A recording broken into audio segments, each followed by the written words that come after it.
Olá pessoal, tudo bem? Chegamos aqui então em mais um vídeo para o nosso canal e hoje pessoal, mudei um pouquinho o ângulo aqui, hoje coloquei a câmera numa posição mais curvada. Aqui ao fundo vocês podem ver aqui que tem um quadro da Deusa do Direito, um quadro muito especial para mim que eu ganhei no início da graduação e tenho até hoje aqui no meu escritório.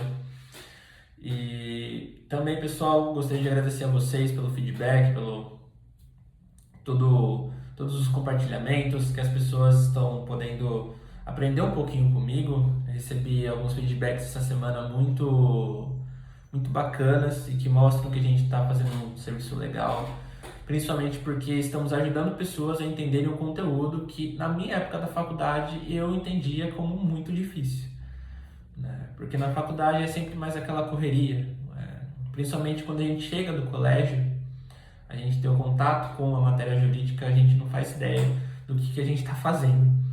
Então, hoje aqui eu vou trazer para vocês então sobre as fontes, né? Mais um conteúdo de introdução ao estudo do direito. Estou devendo ainda para fazer os conteúdos de direito civil, mas eles vão sair do papel, tá? Eles já estão em produção também.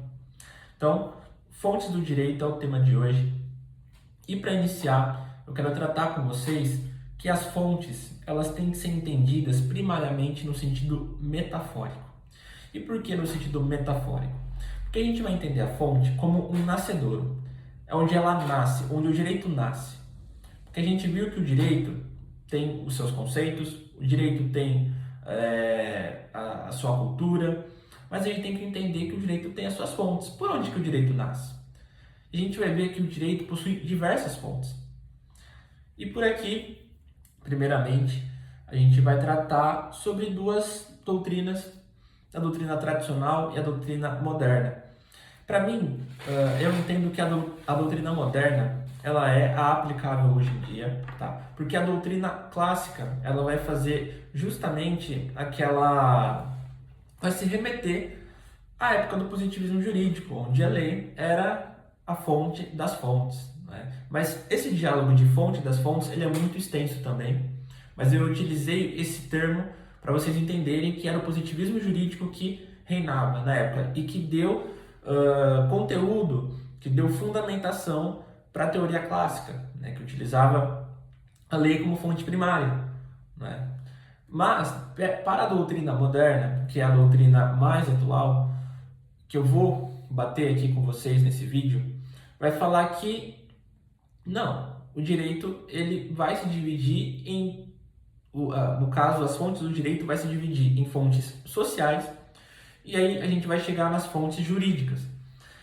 Quando a gente vai tratar, então, na teoria moderna, que eu quero tratar com vocês a teoria moderna, quando a gente vai falar de fonte social, a gente vai entender como um diálogo intersistêmico.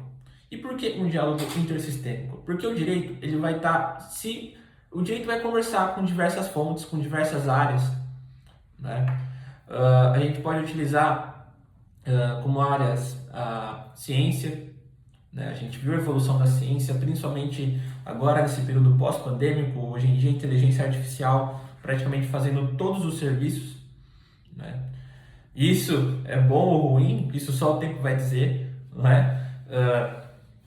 A gente pode tratar também a economia, que a economia ela vai estar explicando, né, os movimentos do mundo financeiro e tudo mais. A gente pode tratar também da religião, né, ou seja, a fonte social do direito, ela vai estar conversando, vai estar se integrando com as demais áreas, né? E isso a gente vai entender também no livro do professor Miguel Reale, que ele vai estar tratando um pouquinho sobre a dogmática, um pouquinho sobre a zetética, que são temas muito legais também, muito importantes. Mas aqui a gente entende como fonte social, ou seja, aquilo que se extrai da sociedade na teoria moderna. E também agora nas fontes jurídicas, que nas fontes jurídicas a gente vai entender quais são as fontes, que são diversas, pessoal. Então, para a fonte jurídica, que já fala no nome, é jurídico, a gente vai ver como fonte a lei, a jurisprudência, a gente vai ver também os costumes, a doutrina e os atos negociais, né, as fontes negociais. Ou seja, a gente vai fazer essa divisão em 5 frentes, certo? Então, a primeira delas, que a gente está mais acostumado, é a lei. A lei, ela nada mais é, como a gente viu já nos vídeos passados, como a positivação do direito. É por meio da lei que o direito se exterioriza, é o direito posto, não é? Ou seja, a lei para para fonte jurídica, ela vai ser aquele nascedouro. É por meio da lei que o ordenamento jurídico vai obedecer. Porque existe uma teoria também que chama a teoria da construção escalonada do ordenamento jurídico. E ali a gente vê uma ordem decrescente, né? Uma ordem decrescente de positivações, né? De prescrições jurídicas. E a gente vê nessa teoria escalonada do direito, e a gente pode tratar dela mais a fundo também em algum vídeo, sobre a Constituição sendo a fonte primária ali, né? E dela vai se irradiar as demais, as demais leis, no caso, lei infraconstitucional, lei infralegal e tudo mais. Então, a lei, aqui nas fontes jurídicas, ela vai ser a primordial. Isso se a gente levar em consideração que a gente vive num país onde está positivado, tá, dentro da Constituição Federal, no artigo 59, sobre o processo legislativo. Ou seja, é por meio da lei que vai estar irradiando tudo que a gente entende pelo direito. E isso dentro da fonte lei. Tá bom? A gente vai ver que existem outras fontes que elas vão se complementar. A gente vai pegar isso no final do vídeo. Ou seja, falamos sobre a lei. E um segundo plano aqui, a gente vai tratar sobre a jurisprudência. E aí você me pergunta, mas por que a jurisprudência é também uma fonte do direito? E explico. A jurisprudência, para vocês, isso aqui foi um conceito que eu aprendi na faculdade, também lendo a doutrina, principalmente as lições preliminares de direito do professor Miguel Reale. Também eu li um pouquinho, né, um livro que eu tenho desde o primeiro ano, que é a Teoria do Ordenamento Jurídico, até coloquei ele aqui do lado, do professor Norberto Bobbio, jurista italiano, que a jurisprudência ela vai ser uma sucessão de decisões harmônicas. E o que é uma sucessão de decisões harmônicas? São decisões que elas estão encontrando um sentido em comum. Ou seja, são decisões que elas estão exteriorizando o direito de maneira comum, unificando, não é, as decisões, que são decisões reiteradas, são decisões sucessivas, são decisões harmônicas que juntas formam um entendimento próprio que é chamado de jurisprudência. E a jurisprudência, então, ela é utilizada como fonte também do direito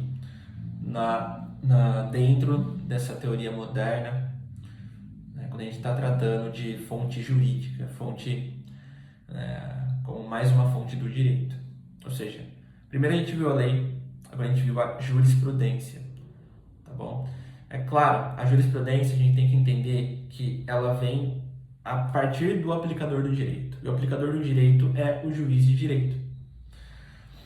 O que a gente tem que entender também é que, apesar da jurisprudência estar fazendo uma norma, né, ou seja, está exteriorizando, está aplicando o direito por meio de uma interpretação, ou seja, por meio da hermenêutica, a gente tem que entender que a jurisprudência ela não vai retirar o poder legiferante do poder legislativo, que a gente viu que é da lei, né? Isso a gente está tratando com respeito ao processo legislativo e tudo mais. Mas a jurisprudência ela é fonte do direito, uma fonte importantíssima, porque a gente viu que a jurisprudência hoje no Brasil ela está fazendo muita diferença, isso no que diz respeito ao avanço do direito, tá? Então, mais uma fonte passada, já foi lei, já foi jurisprudência. Agora a gente vai chegar nos costumes. E o que são costumes? A gente sempre parou para pensar que os costumes, eles são um comportamento, né, um comportamento reiterado dentro de uma sociedade, dentro de um grupo. Ou seja, não é algo que está dentro da lei, não é algo que está dentro da jurisprudência, é algo que está no seio da sociedade. Ou seja, a sociedade ela se comporta daquela maneira e é por meio daquele comportamento que vai estar se extraindo uma regra. Né? Mas para a gente entender a fundo o que é o costume, a gente tem que partir sobre dois prismas. O primeiro é no seu aspecto objetivo e o segundo no seu aspecto subjetivo. Por quê? Porque o costume, no aspecto objetivo, é aquele comportamento na sociedade. Ou seja, aquele comportamento reiterado dentro de uma sociedade. Ou seja, as pessoas elas praticam aquele costume, para posteriormente utilizar ele como uma regra jurídica. E a gente vai entender que tanto o objetivo quanto o subjetivo eles vão ter que ser somados para virar um costume jurídico que fala, né? Então, o lado objetivo, a gente vai ver ele como as pessoas utilizando reiteradamente aquele comportamento. E agora, no aspecto subjetivo dos costumes, nós temos que ver que, além do costume ser praticado de forma reiterada, esse costume ele tem que ser utilizado como uma maneira de unificar, por exemplo, negócios, unificar o comportamento, ou seja, está dentro do aspecto espiritual da pessoa. Ou seja, a pessoa ela entende que aquilo que ela está fazendo tem um motivo. Ou seja, vamos fazer uma comparação. A gente viu que no aspecto objetivo, as pessoas elas estão utilizando os costumes de maneira reiterada, porque está ali dentro da sociedade, as pessoas fazem. Só que o aspecto subjetivo, ele vem justamente no aspecto anímico da pessoa. Ou seja, a pessoa fala, eu estou fazendo isso porque é o certo dentro da sociedade, porque se eu não fizer isso, eu estarei agindo de maneira contrária. Não é? E isso também é explicado muito na doutrina. Ou seja, aspecto objetivo e subjetivo do costume. Ou seja, não basta que o costume ele seja somente um comportamento reiterado. As pessoas têm que entender o porquê é um comportamento reiterado e quais são as suas consequências se não cumpridos. Ou seja, aspecto objetivo e subjetivo. Então, justamente a conjugação desses dois aspectos é que a gente vai tratar o costume como costume jurídico, né, para ele ter uma força. Só que a gente sabe que os costumes, eles admitem prova em contrário, tá bom? E pode ser que eles podem não ser aplicados, dependendo do caso, mas a gente viu que ele não é, por si só, um comportamento padrão da sociedade. Não, a pessoa ela tem que entender, a sociedade tem que entender que o seu não cumprimento seja algum tipo de distração. Né? Isso é o costume. E seguindo, então, a gente tratou da lei, da jurisprudência, do costume. Agora a gente vai chegar na doutrina. Doutrina. E por que a doutrina ela é ou não considerada uma fonte do direito? Para a maioria da doutrina, para a maioria dos estudiosos do direito, tratar a doutrina como fonte, a gente não pode. Porque a doutrina, ela vai ser justamente um dogma, o entendimento científico acerca do direito, mas que ele não produz aquilo que a gente chama de, vamos dizer, a coação, não tem aquele aspecto de coercibilidade, não tem aquele aspecto de vinculação. Né? Isso que a doutrina, o que os estudiosos do direito entendem sobre a doutrina quando a gente está falando de fonte do direito.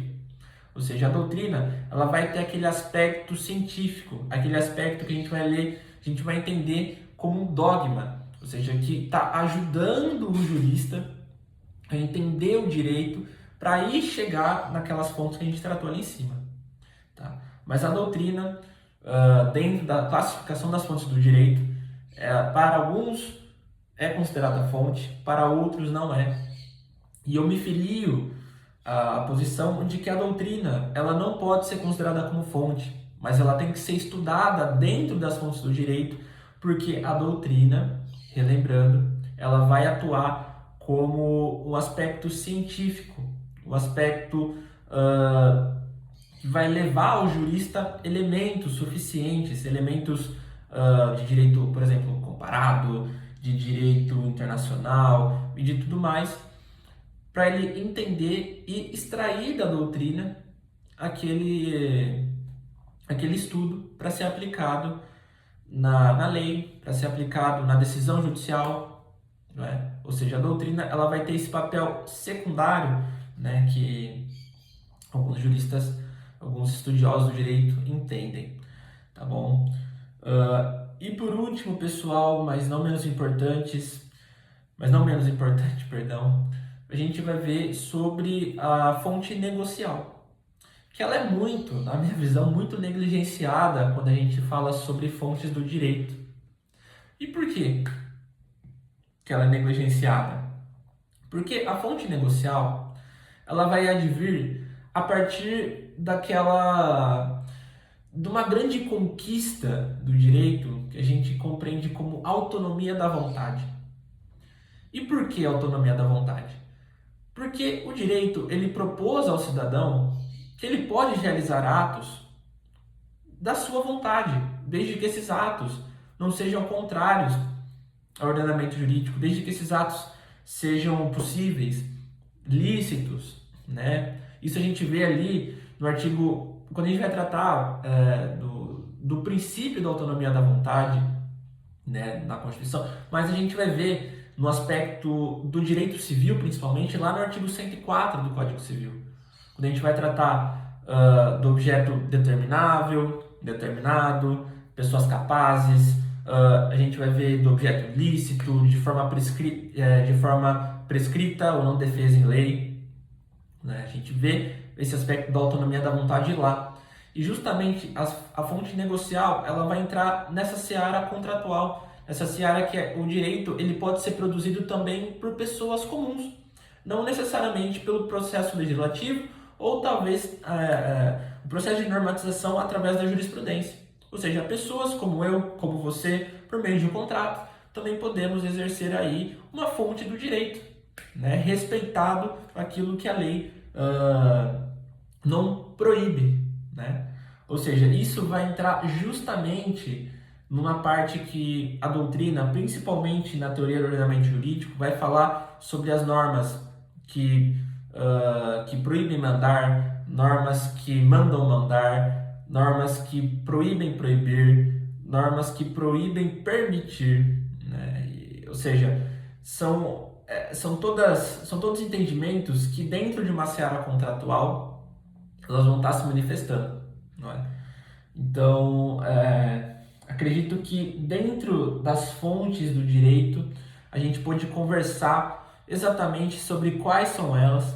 Tá? A gente viu que a lei, principalmente no nosso sistema aqui no Brasil, a gente viu no vídeo passado da Civil Law, é um sistema que a lei ela vai ser o núcleo da produção normativa, né? Mas a gente viu também da jurisprudência, vimos também dos costumes, a gente viu da doutrina e também aqui das fontes negociais do direito. Então, acredito que por hoje, pessoal, seja isso. A gente conversou bastante, um vídeo aí de quase 20 minutos. Eu espero que vocês assistam até aqui.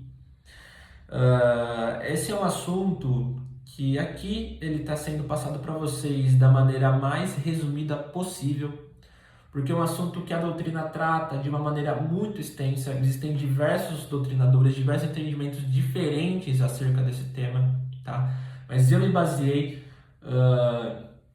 pelo livro Lições Preliminares de Direito, do professor Miguel Reale, e também pela Teoria do Ordenamento Jurídico, do Norberto Bobbio, que são dois livros que eu vejo como fundamentais ali para a gente ter uma base do direito. Então, eu agradeço a vocês que estão acompanhando.